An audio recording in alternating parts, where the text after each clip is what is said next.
할렐루야, 예수님 안에서 반드시 좋은 일이 있습니다. 독일에 사역할 때 새벽 예배를 마치고 성도님들과 아침을 함께 했습니다. 독일 사람들이 즐겨 먹는 아침빵인 브레천으로 아침을 먹는데, 예배가 끝나면 제가 교회 근처 빵집에 가서 빵을 사오곤 했습니다. 그런데 빵을 사러 갈 때마다 자주 만나는 독일 부인이 있었습니다. 항상 같은 시간에 빵을 사러 가다 보니 그분도 같은 시간에 출근해서 만나는 것 같았죠. 독일에서는 모르는 사람이라도 눈이 마주치면 인사를 해서 저도 볼 때마다 그때 모르겠니라고 인사를 지나쳤습니다. 그런데 지나칠 때마다 그 부인에게서 나는 냄새가 있었습니다. 얼마나 냄새가 진한지 후각에 둔감한 저인데도 코를 찌르는 것 같았습니다.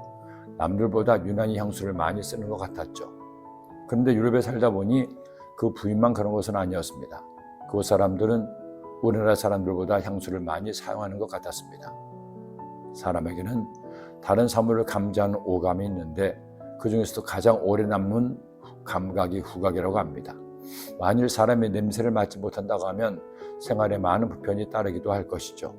그런데 바울은 오늘 말씀에서 우리가 이런 사람이 되어야 한다고 권합니다. 우리는 구원받는 자들에게나 망하는 자들에게나 하나님 앞에서 그리스도의 향기니, 그리스도인은 그리스도의 향기라는 겁니다. 다른 사람에게 좋은 향기로 느껴져야 한다는 것이죠. 그렇다면 어떻게 우리가 그리스도의 향기가 될 수 있을까요? 교회 안에서든 교회 밖에서든 사람들이 나의 삶을 통해 좋은 영향을 받게 해야 한다는 것입니다. 이 사람에게는 사망으로부터 사망이 이르는 냄새요, 저 사람에게는 생명으로부터 생명이 이르는 냄새라 누가 이를 감당하리요? 누구도 혼자서만 살아갈 수 없습니다. 더불어 사는 세상에서 누가 원하든 원하지 않든 다른 사람에게 영향을 끼치며 삽니다. 그런데 어떤 사람에게는 악취가 납니다.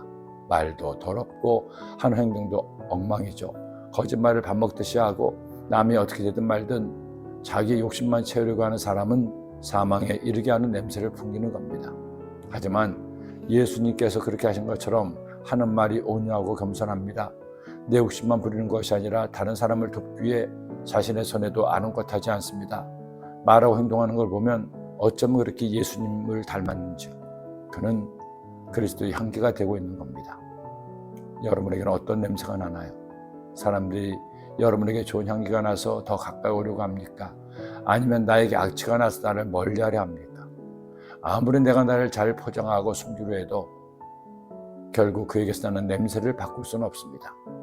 예수님께서 세상에서 가장 향기로운 냄새가 되어 인류를 구원하신 것처럼 우리도 예수님을 배웁시다. 예수님처럼 생각하고 말하고 행동합시다. 이기심을 버리고 남을 배려하고 도와주는 삶을 삽시다. 그때 우리는 그리스도의 향기가 될 것입니다. 기도드립니다.